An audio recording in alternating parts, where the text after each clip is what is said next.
My name is Miss Lizzie. I don't ever smoke the dizzy, but we can always share some ditsies. It's just a cup in time. This song doesn't have to rhyme. Life's all of us, not every moment we can be feeling fine.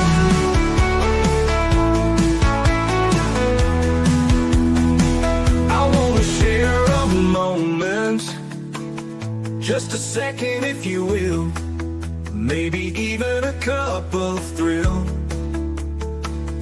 We could share this performance. It's tea time, come sit with me. Well, welcome guys. Miss Liz back in the house, and I have an incredible guest in the house. I have Alison McBain, and we're going to be talking about her books, and we're going to talk about AI, authors, all of that good stuff. But we're going to talk about her new book called The New Empired. New Empired, I think. And am I missing a word? Alison will get that up there for all of you guys. But before we get started, we're going to get everybody over to Miss Liz's YouTube channel, Spotify, YouTube, TikTok, Facebook, LinkedIn, Instagram, all of those cool platforms that you all know about. Give that a quick subscribe, follow, and share, because all of these tea times do make a difference, one cup at a time. We do not serve a beverage. So today's tea that we are serving is creation, encouragement, and inspiration. And we're going to be talking about those three words, and we're going to be talking about a lot of other stuff as well. Some fun facts. So let's get started with disclaimer for Miss Liz's Tea Time live show. Miss Liz's Tea Time is a global platform dedicated to sharing real life stories, diverse perspectives, and meaningful conversations that inspire awareness, healing, and connection. I, Miss Liz, is going live using StreamYard. Before leaving a comment during the live broadcast, please grant StreamYard permission to display your name at StreamYard.com. Please be advised that all the content brought forward during any Tea Time show is presented in good faith. However, discussions may include opinions, beliefs, and perspectives that do not necessarily represent the views of Miss Liz or the Tea Time platform. Information shared by guests is based on their own experiences and is perceived to be accurate at the given time of airing. All guest viewers and participants are responsible for using their own judgment when considering any action or decision that may relate to these discussions. Some episodes may cover sensitive topics, including but not limited to trauma, abuse, grief, mental health, and other emotionally triggering subjects. Listeners' and viewers' discretion is strongly advised. Tea Time with Miss Liz is an open discussion forum designed to offer insight, inspire awareness, and create connection. It is not a substitute for professional, medical, legal, or therapeutical advice. If you require professional support, please seek assistance from qualified professionals or trusted resources in your area. If you have any questions regarding this disclaimer or the content of this discussion, you are welcome to contact me, aka Miss Liz, directly at my email at bookingmissliz@gmail.com or visit my link tree at Miss Liz's Tea Time. By choosing to participate in, comment on, or view these live shows, you acknowledge and accept this disclaimer. Your participation is entirely voluntary. I, Miss Liz, welcomes you to join the conversation with an open heart, and if at any time you feel this platform is not right for you, I respect your wishes and decision and welcome you back whenever you are ready. Tea Time with Miss Liz is serving truth and awareness one cup at a time. Now let me give you a little bit of... Today I'm honored to pour a cup with Alison McBain, an award-winning author, editor, and artist who creative world dances between reality and imagination. Alison is known for her insight stories that explore identity, empathy, and what it truly means to be human in an ever-changing digital age. Her latest work, Authors versus AI, Creativity, Speed, and the Human Heart of Storytelling, challenges us to think about where creativity begins and how technology can never replace the soul behind a story. So brew your tea, take a deep breath, and join us for a heartfelt conversation about art, authorship, and the courage to stay human in a world of machines. And let me get Alison in here and let's spill some tea together. Welcome, Alison. Oh, thanks so much for having me. It's great to be here. It's an honor to have you, Alison. So let's get into it right away. Who was Alison as a little girl and who is Alison now?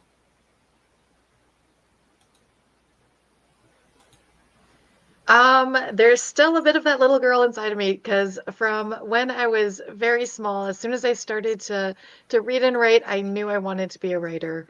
And so I carry her with me into today. Yeah, but I've always been creative. I've always wanted to inspire a new generation with my words, and it's wonderful to finally be living the dream. So, Allison, how old were you when you started your writing career? My career was about maybe about 10 years ago or so, but I did start writing stories when I was 4. Oh, Yeah, it's do you it's want to been a share a little lifelong thing. bit? Yeah, my first story was actually, and maybe I was just a messed up, twisted little kid, but my first story was a horror story. When I was 4, and I don't remember it all, but it's part of the family lore. I wrote a horror story about the monster in the closet. We all know about that famous monster in the closet, right? Or the monster under the Exactly. bed. Exactly. But now I love all genres. I love all storytelling, both as a writer and also as an editor. I love to help other people get their stories out there. So, Allison, I want to get the first question out to you. What inspired you to explore the intersection of human creativity and artificial intelligence? Well, it was something that was starting to come up, and this was a couple years ago that I conceived of my project. And mostly it was through conversations. So this was right about when the writer strike in Hollywood was happening. And a lot of people were talking about it. And, of course, people are still talking about AI and creativity. Um, so it made me wonder, like what is AI? What does it have to do with creativity? Is it going to A question I heard a lot was, is it going to take over for writers? Should we just quit? Should we just stop writing our stories and just let AI do it for us?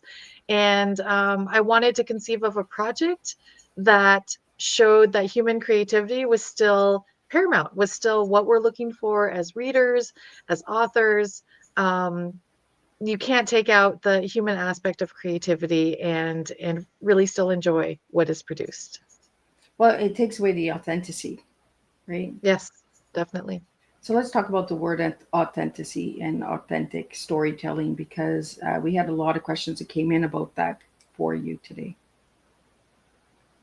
Okay, great. Yeah. Well, authentic storytelling to me is just telling your own story from a sort of, your own biased point of view, right? We all have unique stories, and part of what makes our stories unique is that it's from our own individual perspective. And this is something that AI can't do because AI basically takes everybody's stories all over the place and sort of generalizes it and is like, oh, well, 50% of people had this experience, so I can write that down, you know, as a human experience. But I find that a lot of what people connect to is something that is different, something that calls to them because maybe it's a unique experience. Maybe it's, a loss that someone has gone through, or a chronic illness, or welcoming someone to your family. It's all unique in the way that each person sees it, even if it's a shared and common experience. I like what you said, unique experiences and perspectives, because Mhm. we all have a different perspective, right? Like the 6 and the 9. Neither one of us is right or wrong, right? It's the way we see things and how we interpret things. So your writing journey, and I'm guessing that you really hunted down AI and kind of gave it a workout to understand that it doesn't have that authentic feel to it, right? Yeah, definitely. So for my author versus AI project, I didn't use any AI, but like anyone who's out there, being curious about it, yeah, I have seen the results of AI. I also run a magazine, and we have seen AI submissions come in, even though we specifically request no AI submissions. And it starts to get pretty easy to tell, especially when you've seen it over and over again. It doesn't have that very unique, very strong, clear authorship to it. It feels very polished, very sort of generic. It's good for some things, AI. I'm sure a lot of people, and I've heard a lot of writers say they use it for the stuff where they don't need their unique voice, where like they are doing marketing, for example. It can produce a very polished, ad for marketing. So it can be useful in that way. And, in other fields like medicine, it has definitely helped with diagnoses of illnesses that have eluded doctors. So it does have both pros and cons to it. But when it comes to creativity, it's still falling way short what people can produce. Oh, I've used the AI, and I also put my special touch on it because I feel like there's no connection. So Yep, when I read it, it's like you said, right? It's so polished and it's so like black and white, and I'm just like, where's the color? Like, exactly. can we get some color in here? Like, can you add a little bit of fun in here? It's like da da da da da da da da da da. Where do we get the cheers and the encouragement? That's what I find when I'm using the AI. So I always like to twist it up, and I find that it's like a second husband. Like I said before we went live, right? It's like, who's worse, the AI or the second husband? And but I want to get, because we talked about colors, I want to talk about the color yellow because that's your favorite color. So let's talk about yellow and why it's not in the front row. It's in the back row all the time. So let's talk about yellow. Yellow is such a happy color. It is, we're talking earlier about how, there are a lot of other colors that people gravitate towards, like purples and blues, sort of like the shy, like darker colors. But yellow is bold, and it really, I don't know, it puts itself out there, and I like to think that it can be motivating also. I love to have, like, as you can see behind me, my office is yellow. And so like when I come into my office every day, I'm like energized. It is such a wonderful, wonderful thing to surround yourself with. And I think it sort of reflects the idea of optimism. So if you're going to, like, assign a color to a word, I would say yellow is optimism. Oh, I like it. See, and we get more words. That's how Miss Liz works. I like getting words out of my guests. Uh, and I like how we explain colors and how colors make us feel because I would have never thought of yellow as energetic, energizing and motivating. But as you said it, I was just like, oh yeah, it is.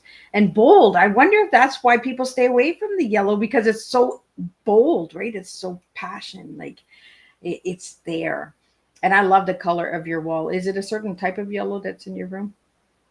I don't remember the name of it, but I just got the brightest, because this office, when we moved here 3 years ago, it was white. So I was like, nope, I'm going to change that. So I just got the brightest yellow that I could think of, sort of like daisies or daffodils, and I just splashed it everywhere I could. It just reminds me of lemons, Oh like yeah, lemons. Yeah. a good squeeze and that sour walk into the room and like I really like it. I it stands out. I noticed in the background here as I'm looking for my audio listeners, I'm looking at a poster that she has on the back here with the authors versus AI. That is your logo, correct, Alison? Yes, for my project, it was a logo I put together. So how did you come together for that logo? Well, I really wanted the idea because uh, AI was such a looming presence. And I wanted, like a big robot that was like battling like a little, a woman who is much smaller, which would be me, and against this giant, sort of like a David and Goliath type of Oh, fight. Because again, and AI started out sort of small and like, oh, what is this? All of us were wondering, and now it is omnipresent. Like you pull up Google and it's in your search. You go to any sort of program you use, like especially for writers, something like Grammarly, or what there are some other programs that you can use for editing your work, and it's there. Like, so it went from this sort of shadow on the horizon to suddenly being in every aspect of life. So it really is much larger than each individual one of us, but that also makes it a very big target, I would say, for us to see, and when we need to avoid it and have our own voice instead of its. Absolutely. And it is everywhere because I even have a couple of guests that are coming in the future with AI programs and stuff like that. And for me, it's scary, but it's also intriguing. Is that how it feels for you, Allison? Yeah, I mean, it's interesting how it can help us. And I think this is one thing that is lost in the conversation a lot about AI. There's a lot of talk about AI replacing people and replacing jobs and taking over for industries. But I feel like it's more a tool. It's a tool that people can use. Like it won't necessarily replace people, but it can be helpful. Like think of all the other technological advancements that we've had even in my lifetime. Everything from cell phones to computers to they've all helped us. They've helped us communicate. They've helped us get more information, have more information at our fingertips. They've changed the way that we are become informed about news that's going on in the world, or even connections. Like right now we're on a call. We're living in completely separate areas, but we can talk in real time. Absolutely. So each of these steps have been helpful. There have been drawbacks, though. You think of like, the dot-com bust. I don't know if you remember that, but tons of people were out of work because people are so optimistic that they overinvested and over-relied on what it would mean to us in the future, and it wasn't there yet. So that, to me, is one of the biggest worries about AI, where there's a lot of very wonderful and practical applications that it's going to have. I think people are right now overestimating what it is capable of right now. And I think that will probably have some fallout in the near future before it stabilizes and becomes something wonderful and helpful that we can use. We had a question that came in and it says, how do you think AI has changed the landscape of for writers and readers alike? Well, it has definitely changed the landscape for writers. There is a number of, for example, lawsuits going on right now against AI companies because their work has been taken and used to produce these large language models. So it is in that way a threat to writers in terms of compensation. Can their work be used by anyone? Can it be reproduced by anyone? So until that's sorted, I think that there's still going to be this looming threat of AI over the writer landscape. For readers, again, like there's a lot of writing that is being produced right now through AI, especially for things like nonfiction articles, small snippets online. So you'll see more of that. It's called AI slop. Oh, Which sort of gives you the idea that is people are just throwing this stuff out there and it's not inherently valuable, right? So it has caused more content to be around that's not human produced. So it is making more work for readers, I think, to sort of filter through that and find what they really want to find. So again, all of these are about balance. We have to find a balance.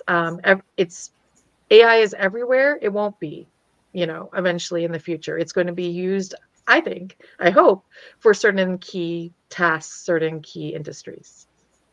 well, Alison, I want to take us away from the AI and I want to bring in your book. So I'm going to pull up your book if you want to talk about your book and that, and the storyline, the characters, and the cover. For all my audio listeners, kind of describe what the cover looks like. And then they can always check out the video if they really want to see the cover or go out and grab a copy. So I'm going to pull that book up and let's talk about that book for a bit. Yeah, so I'll start out with the cover. This is one that I actually designed. um, the book actually came about through a pitch contest. And it was a fabulous pitch contest. And I spent, a week in Vermont pitching my book to industry experts and getting their feedback and refining my pitch. So part of it was, you would help conceive of the design of your cover. So my book cover has a boy who looks sort of dejected, sort of sad a bit. and he is surrounded by this very bold black dragon eating its tail. And that ties directly into my story because the main character, Jianxi, he comes over from China when he's young, and he is a descendant of the emperor there. And the symbol for the Chinese emperor is a dragon. So I love putting those elements into the look and feel of my book. So it's an alternate history, and it reimagines what could have happened if one moment in time in our past has changed. And that moment is that before Europeans came over to the Americas, the Chinese did. And so they formed alliances with the indigenous populations, and it changed the course of history in my book. So then the indigenous populations form this new empire, and they become a world player. They become a very strong superpower on an equal footing with others at the time that the book takes place in the 1700s. Wow. See, I didn't get that at all from the book. Like, I thought it was like a story of a boy getting his strength from a dragon. And that's what I mean, like the different perspectives when you see cover, right? But you did mention, I'm going to pull this off.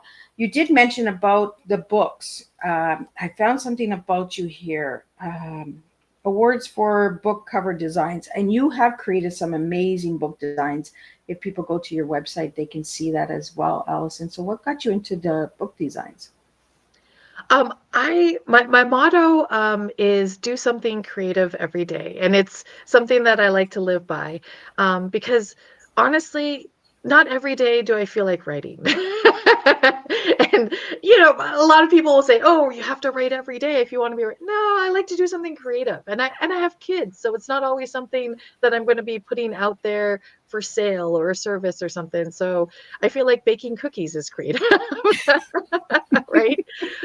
Eating them less so, but baking them, yes, is a lot of fun, and it sort of exercises that same sort of mental muscle. So design is like that. So like when I edit for clients, I edit for authors, but I also like to help them see their visions come to life. So part of that is design. And I've done it for my own books, and also for a number of clients. I just love it when they look at a cover and they're like, yes, this is it. This is what I want to see. Yeah, I was mind blown by some of the covers that you've created. I was like, whoa, that is cool. I wonder what the story is behind those covers, because the time and passion that you put into those covers, some of them were like, wow. I'm going to get you to give out your website in the middle of tea time because I like to do this sometimes to my listeners. Can you share your website out to the listeners right now? And we're going to get it out at the end of the show as well. Yeah, definitely. It's AlisonMcBain.com. And I always like to emphasize it's Alison with one L. If you do two L's, you probably won't find me. But if you just Google me, it will usually pop up my website too. So if you don't remember, oh, wait a second, what's her full name? Was her middle name? Yeah, you can just look me up by Googling me too. Well, Alison, I want to take you on a journey because you just had this experience with CBC Manitoba. Do you want to share a little bit about that? Oh yeah, it was lovely. So I've been on a couple CBC programs, and it was very wonderful to talk to Faith Fundell on Up to Speed about my project, and sort of about like what my goal is with this project, which is not just, hey, I want to write a lot of books and get them out there, which is lovely, but also to share the inspiration that authors shouldn't be defeated by AI, just like everyone shouldn't be. It's a wonderful tool that can help people, but it should not, in my opinion, it should not be in creative writing. So people should still share their authentic voice and be comfortable doing so, and readers will still enjoy finding it too. So I'm going to give you an option: podcasting, in person, or radio. What do you prefer? um, I will have to say definitely in person. I love to see people face to face, and I love the name of your podcast, Tea Time, because it just envisions to me, sitting down over a cup of tea and having a good gab, so I love that idea, and just the whole concept. of what you offer your guests and your listeners. But yes, in person, I always like to have a good cup of tea with someone. Well, and that's the whole concept behind tea time, right? Is I was given this cup at the age of 4 with my grandma, and we had a good conversation. She threw some words at me, and then she's like, "Okay, tea time. Now get out there and do your job." As grandmas do. Right? Well, for the longest time, I kept hearing tea time, tea time. And I was like, I don't want to have a cup of tea. Like, what is going on? And then it wasn't about the tea itself. It was about the conversations. Get out there and get to know people and have those open conversations and learn from each other. I learn all the time from my guests. Like Alison, I learned so much from you just in the last 25 minutes of talking, looking at colors differently and AI differently. And I didn't know about AI slop. So I'm going to be checking that AI slop out. That's what I do. I just go on a big nerd thing and go and see. But no, I wanted to really get it out there because in person is completely different than podcasting, right? It's a virtual world and that. And then radio, there's no screen, it's just audio. So, there's 3 different perspectives. And that's what we talked about right at the beginning of the show was perspectives of how we see things, right? How we see the AI, how we see writers. And I'm like you, I don't want to write every day. I'm a writer and I don't want to write every day. I want to make pretty pictures and do stuff too. I want to get into your poems because I found that too. You have a poem called Morning Ritual, Best of the Net from the Wild Umbrella. So I'm guessing the Wild Umbrella is the company or publishing? Yep. The Wild Umbrella is a fabulous, very small publication out of Ireland. Oh, And I would definitely, any writers who are looking for homes for their poems, I would definitely, look them up. But they are fabulous. All their staff are fabulous.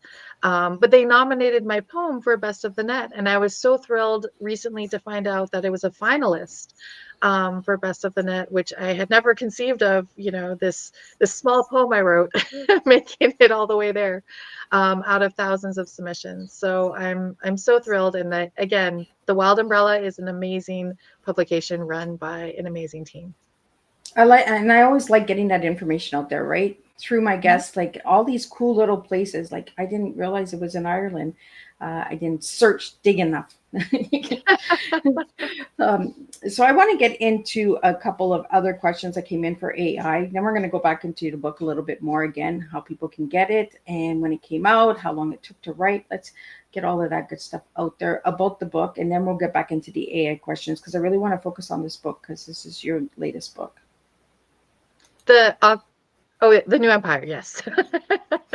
Yeah, we're bouncing like all over, right? We got colors, we got new poems, we got this, and Miss Liz is all over. I do that. I take you guys down rabbit holes to see if you guys are paying attention.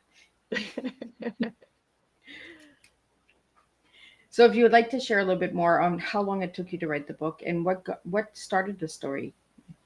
Well, it started out with an article I read. So, especially for anyone who's looking to get into writing, I would say the best practice is just read endlessly, because that is where you will find all your ideas, and that is where you will get a lot of the material that you can use in your own writing. So I came across this article and it must have been like 10 years ago, that said that there was some archaeological evidence showing that around the time period where I said in my book, the Chinese Empire might have sent ships to South America. And so that sort of got the juices flowing. I was like, well, what if they had? What if they had, traveled up and down the coast? What if they had stopped? What if they had actually established permanent trading ties with how would that have changed history? Because at the time, China was the superpower. It was way more advanced than Europe or Africa. It was way advanced, and so it really could have changed history if they had just stayed or established more permanent trading ties. So that's pretty much where the idea germinated. But then I took it, in a whole new direction from there. I love it. See, all those different twists and turns. I love it. That's what I love about, writing and creating. How long did it take you to write the book, Alison? Well, I wrote it with a bit of pause in the middle. So it started out actually, have you heard of NaNoWriMo? No. Okay, so it's over now, but NaNoWriMo stands for National Novel Writing Month.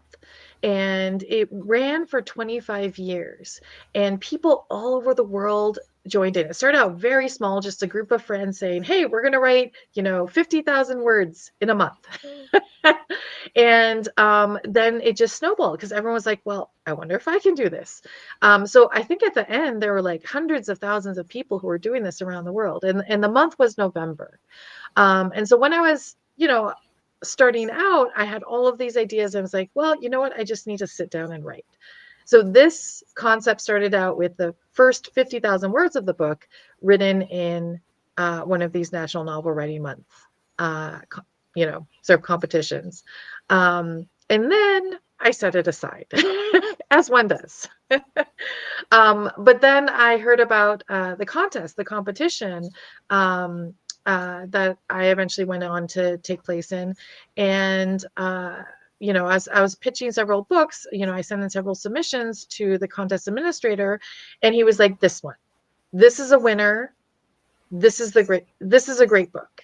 And I was like, but it's not finished yet. And he's like, well, finish it. The Just competition get to starts it. in a couple months. So I did. So I had like, I think a month, maybe a little bit longer than that to finish it and edit it and send it into the judges. So I did. And that sort of started. I was like, well, if I could write the first half in a month, I think I can do the second half in a month. So, but there was a big break of years in between that. So technically I wrote it in a couple months, but literally it was several years.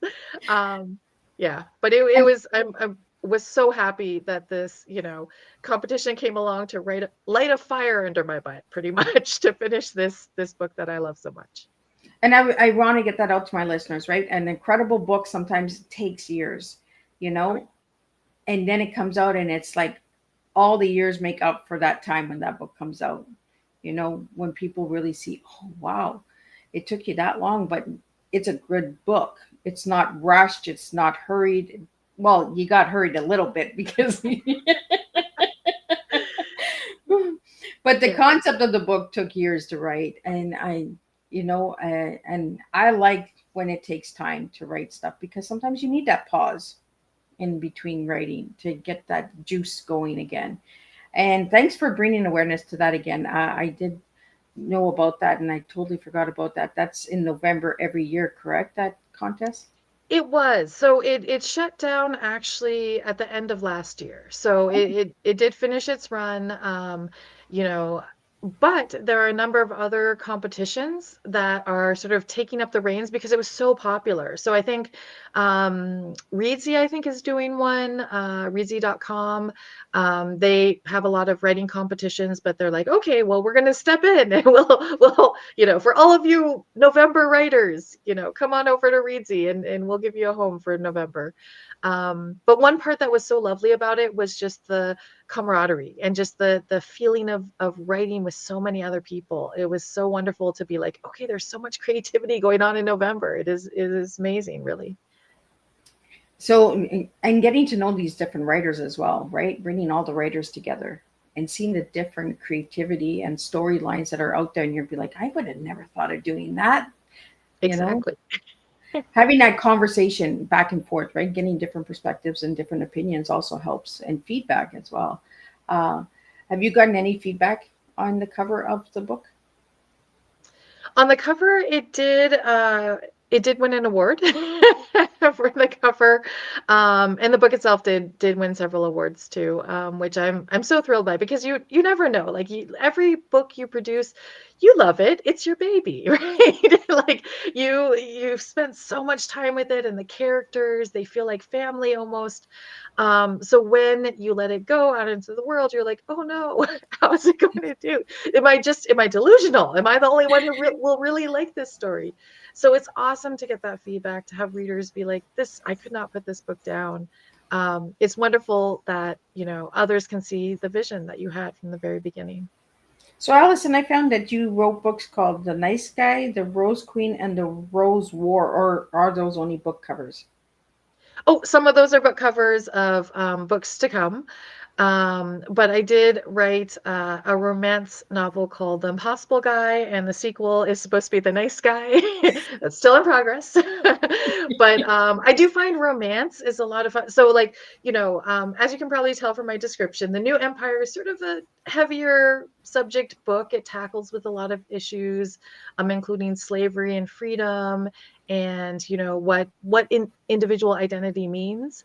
But to me, I sort of, after I do something heavy, like with a lot of, heavy themes like that, I like something light, a palate cleanser, so to speak. So I like to go over to romance. Like, everyone loves a good love story, right?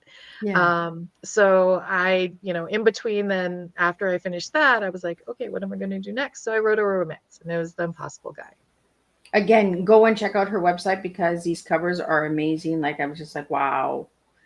You Oh, really put a thanks. lot of good detail into these covers. Like, check them out. I want to get into toddler times. What is toddler times? um, as you can probably tell, I prefer to laugh over crying. So I'm a parent, and when faced with certain situations with your kids, those are your two choices. You can laugh or you can cry. So I created toddler times because I'm like, oh man, I just have to get this out. I can't write a story about it, but maybe I can draw some pictures about it. So it's very much based on certain scenarios that happened while raising my kids. um, and so some of them are very directly pulled right from life. I So think it's a those cartoon, toddler it's a times webcomic. we need, right? We need to start Yeah, sharing them because, as parents, it is a stressful time. And it is, like you said, Allison, do we laugh or do we cry? Because sometimes it's just overwhelming. yeah. And I was surprised because I just started putting, I was like, well, I'm not a fabulous artist. Like, I'm okay. So like I started putting these out, and I put them online, and I was surprised at how many people like them actually. So I was like, oh There's a wait, lot of parents out there that need I toddler know. times. Exactly. I'm not alone. And now a number of them are getting republished through the magazine Bewildering Stories. They just started. They're going to be republishing a number of them. So definitely check it out, Bewildering Stories magazine.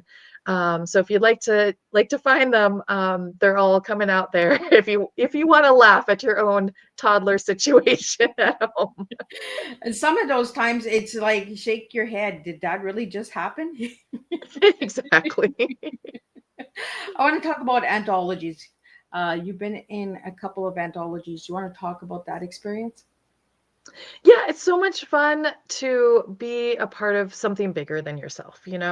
I've also been editor for a number of anthologies, and it's wonderful seeing it all come together, like all these diverse perspectives and stories being put together in sort of a cohesive whole. But I love working with editors, and I love having them see the mistakes and sometimes the good things about my writing. But I actually had some fabulous experiences with editors, like one editor that I worked with remotely. I had never met her, Rhonda Parrish. Um, oh, sorry, I think I had a internet hiccup there. Yeah, So one of we, the we get those. It's like toddlers; they get hiccups. exactly. So one of the editors I worked with on an anthology, I had submitted a story, and she helped me, work with my story to get it published. Rhonda Parrish, and she had such insightful commentary. And then I moved to Alberta, and I actually got a chance to meet her, and now we're friends. And it's so fabulous to have that sort of full circle experience. And yeah, it's great to. Some people you never know. You can work with them and later on become really good friends with them. I think that's cool. Like, you got to meet in person, and you guys are friends now. Like, the Yeah. full circle, right? We don't talk about those full circles enough in life. Things happen, and we meet people and connect with people for a reason. I'm a strong believer of that. I want to get into just celebrated your 17th anniversary. No. Oh, so that's old news. Yeah, that's old news. Um, Well, let's talk about that art because it's old news, but I found it really cool. You created these art pieces, you and your husband. So Yeah, so this was something, again, it's part of my motto of do something creative every day. So one thing I used to do was, do different things. Like the theme of each anniversary could be cotton, for example, and then I would paint a picture. Or if the theme was like, I'm trying to think of some of the other ones. I think one was copper, and so like I created sort of this like sculpture. It was a that's sheep. the one I seen. It was really nice. which was fun to do, and it shows how much, like, I love personal gifts, and I love, especially when my kids, when my birthday rolls around, my kids will make something for me, or paint a picture, or again bake cookies. I'm always a sucker for cookies. So I love, like, I don't um I think it takes much more dedication, I think, to put a little bit of yourself into a gift, and that's what I truly love. And so, like, I like to do that myself, and do that for gifts. I like that every anniversary, right? There's a different thing, like you said, wool, cotton, copper. You know, we don't celebrate those anniversaries very much, and we don't see that very much. So when I seen that, I was like, "Ooh, that's cool." And the sculpture was cool. Like I was just like the rings, like the rings of the copper coming together. I really liked it. It was really nice. It was amazing sculpture piece. And again, you can catch that on Allison's website. So you know what I mean. I'm just pitching Allison's website all through this. Just go check out this girl. Like you know, there's so much on your site that people can find different parts of you and tell your story as well through all of the different elements on your site as well. So I really did enjoy checking your site out. Um, Oh, thanks. I want to get into what else do I have here? The magazines. We talk a little bit about the magazines because you've been in quite a few magazines. Talk about a few of them, Alison. Sure. One thing I actually like to talk about is magazines that I'm working on behind the scenes. So I love being a part of something bigger, as I mentioned. So one of the things that I really love is actually putting others' work out into the world. So one of the magazines that I am the associate editor of is Scribes Micro, and yeah, it's for very, very small pieces of fiction, creative nonfiction, and poetry. So about 100 words. So it's about a paragraph, if you think about it. It's not that long, but we have such amazingly creative people who submit, who really give us a snapshot into a larger story. And it takes a certain kind of talent. Like, and I've had a lot of writers say, I write books. How can I write a story in one paragraph? But it really helps you look at what parts of a story that people connect with. And we run a contest every year with cash prizes, and we're actually just about to announce the semifinalists for Oh, our look contest at for this perfect year. tea time, right? Perfect timing. Exactly. So that's going to be coming out before the end of the month. And I'm so excited because we had such beautiful stories that were told, some funny stories, but some very meaningful stories too. And every year I look forward to this contest and seeing what people can come up with. And it's really amazing. It's really amazing. And I'm so happy that we're going to be publishing 18 of the winners next month. I am so glad that we're getting all this information out there for all my listeners because I'm like, oh, I never heard of that. I never heard of that. Never heard of that. And my listeners can say, Miss Liz, I never heard of it either. So now you can all go and check it out. Then you can watch this tea time on the replay and, you know, and catch all this good information. That's what tea time is all about, is getting the information out there that nobody knows about because there's so much hidden gems in the world that we do not know about until we have guests like you, Alison, that get it out there for the listeners. So thank you for that. I really appreciate that.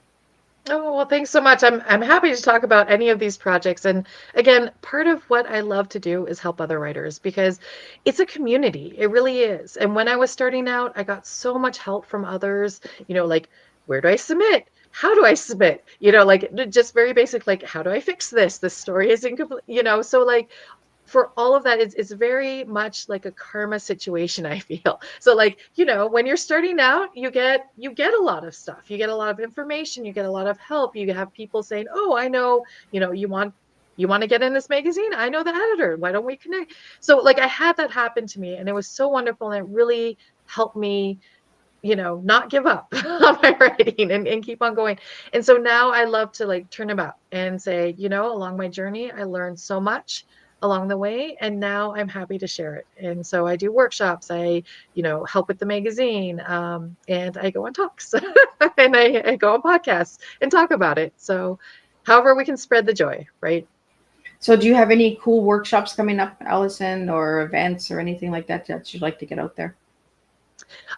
Mostly they're in person. So if you don't live in the Edmonton area, You got to go to Edmonton. We got to get people over to exactly. Edmonton. So I do have some coming up around the holidays. I'm actually doing a fair. It's a whole bunch of artists and authors and creators this upcoming Saturday in Edmonton. All the information's on my website, so you'll be able to see all of it there. But yeah, up until the holidays, I'll be doing some in-person things. Maybe in the new year, I'll probably be doing some online things so that I have a wider reach. You can connect with me there, but nothing is set in stone right now. I love it. This girl connects the dots. Like, got to go there, got to go there, got to go there. And I have a lot of listeners in Edmonton, so check out Allison's events that are coming up. Check out that website. I want to get out this question. What does legacy mean to you as a storyteller living through this technology evolution? That's a complicated question. Legacy? Huh. I'm not exactly sure what it means. I feel like right now, as you said, we're going through a lot of changes, but I feel like one thing that I say to authors is holding true, even though I've been saying it for years now. We're really in a golden age of publishing. And what I mean by that is that there are more methods to get your stories, your words out than ever before. And even with something like AI, sort of the shadow on the horizon, maybe, making people a bit concerned, it's still way more accessible than it was, say, 50 years ago or 100 years ago. And it's really open to people worldwide, when before there were, a lot of hindrances for people to get their work out there. I mean, if you look at the old style of publishing, well, you'd have to send your stuff by post, first of all. Not online, not on email, not on a submission. Exactly. So you'd send your manuscript on post, and it was very expensive to print. So you'd send one, and then you'd wait, and then, maybe you'd have a response, or maybe it'd get lost in the mail. Who knows? But then the number of people that were being published was much, much smaller also. So now it's really amazing to me that you can, write a book, you can use tools online, you can have people help you from around the world, via online platforms. You can upload your book, you can get it, out online very easily, and then print books will be sent to people and to bookstores. Like, again, all of it you can do from the comfort of your home, pretty much. So again, I think that this is really the golden age of publishing. So while there's the idea of like, oh, you only have to do, there's only one way to do it, which is, sort of legacy publishing. Now there's multiple ways. And I think it makes it much better to hear the smaller stories, the quieter stories, the people who would never have gotten their work into print. I'm thinking of all the Emily Dickinsons out there, who now can put their work out there. And it's wonderful. We have this very rich and diverse group of writers who are completely accessible now. I have a question for you. If you could co-write with any historical author, who would it be? Oh, that is a great question. That's like asking to choose your favorite child. There's so many wonderful authors. Oh man. I think I would have to maybe go with Ray Bradbury. Oh, why? Yeah, ask me on a different day, my answer would probably be different, but he was the first name that sprang to mind, because I grew up on his stories. I'm actually although I write in all genres and read in all genres, I'm a third generation sort of science fiction fan. My dad and my grandfather were both huge science fiction fans, and so I grew up reading like all the classic science fiction. And Ray Bradbury, just his work is so amazing and it's withstood the test of time. Some of the, golden age of science fiction from 50, 100 years ago, it's a bit dated. But he was a concept person. And so his concepts, and he was also very socially aware. So his concept of what society could look like and sometimes did look like really got to the heart of the matter. So even if some of his science is dated, that isn't the heart of his story. So I would love to just, not just write something with him, but just have a good sit down with him. Again, over tea. Have a cup of tea. Have a talk. If you could I was have actually, your favorite. Go ahead, Alison. oh, I was just going to say, I was actually lucky enough when I was really, really young, like in my early 20s, before he passed, I got a chance to meet him. And Oh, so, yeah, it was like, I was like meeting a hero and I could not say anything. Like I went up, like I that is had him a sign, weird I had his moment, book. right? I know. I was like, I have so many questions for him, and I couldn't say anything. I went up and got his book signed and said, "I love you. You're awesome." And he's like, "Thanks." And that was it. And I, like meanwhile in my head, I had so many, like I would have loved to ask him a million questions. I asked him nothing. So again, I would like a do-over. Turn back time. Exactly. I would like a do-over. Alison, paper book or ebook? What do you prefer? Oh, paper all the way. I am I'm a old paper school. girl too. Like, Yeah. so I got that one. One word to describe the future of storytelling. Um, Limitless, Oh, I would say. why? Yeah. Again, because there's again that like each technological advancement allows more people to tell their stories. And some of it's not great. Like social media is a cesspit.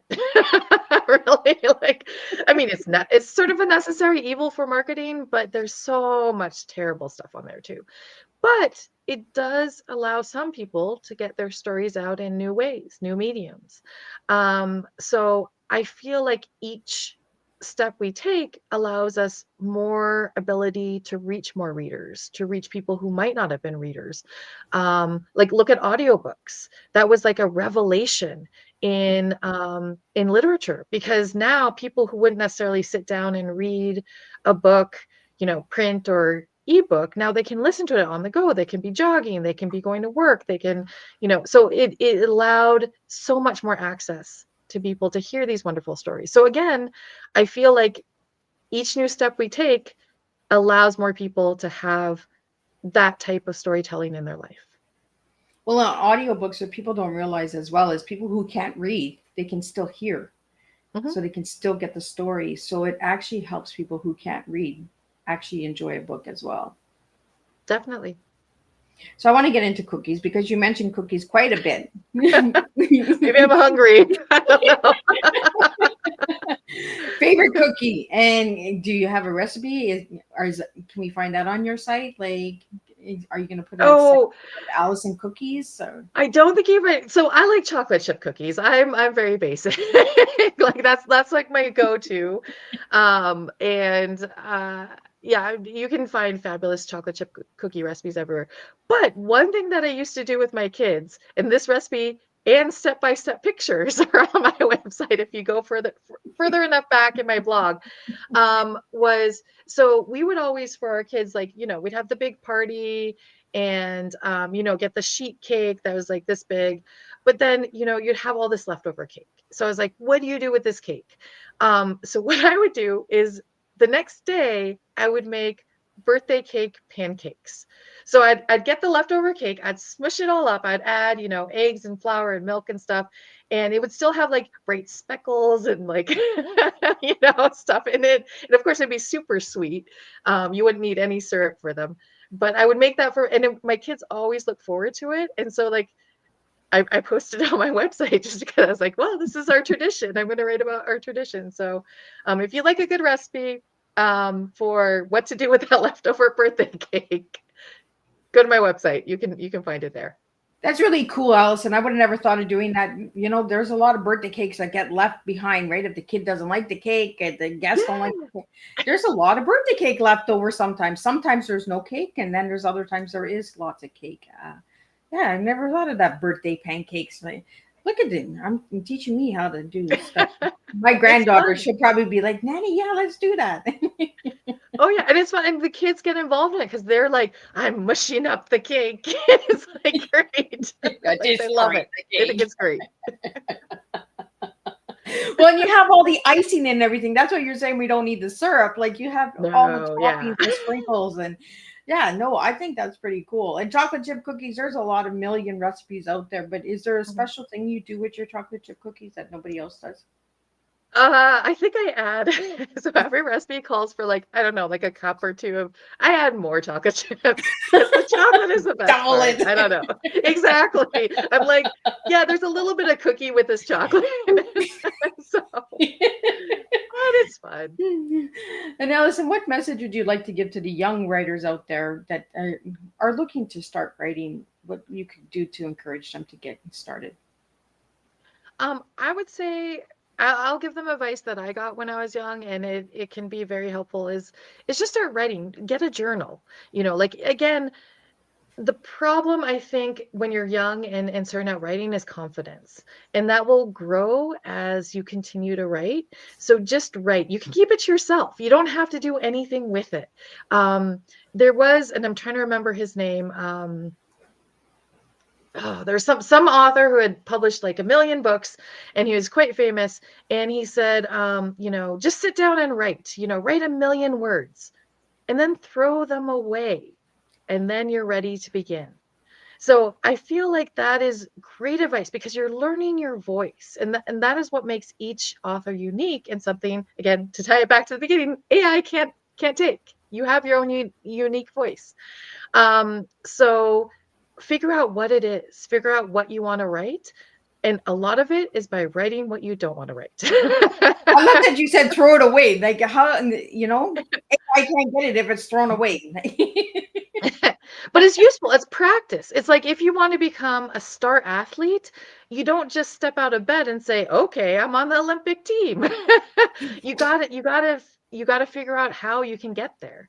And part of that is just writing. So write down about your day, write down about your cat, write down about your dog, write everything, observe, sit somewhere, observe people, write what they're doing, practice, and read a ton.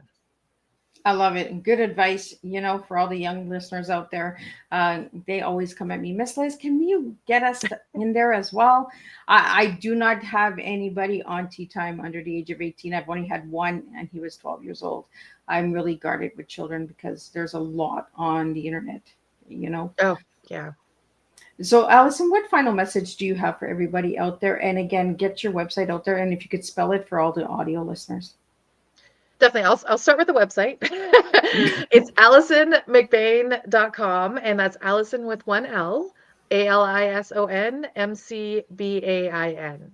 And my final message is just to stay optimistic. One thing about writing that I mentioned before is there's a lot of rejection in it. So if your goal is publication, you do have to develop that thick skin, but just believe in what you're writing. And part of that is knowing what your voice is, knowing what message you have. So for me, it's about finding and helping others achieve that. And also for myself. So my final message is just believe in yourself, write like no one is looking. I like that. I like that because, we always look for somebody to validate something, right? And in today's world, just write. Just put it on paper. Exactly. Just scribble.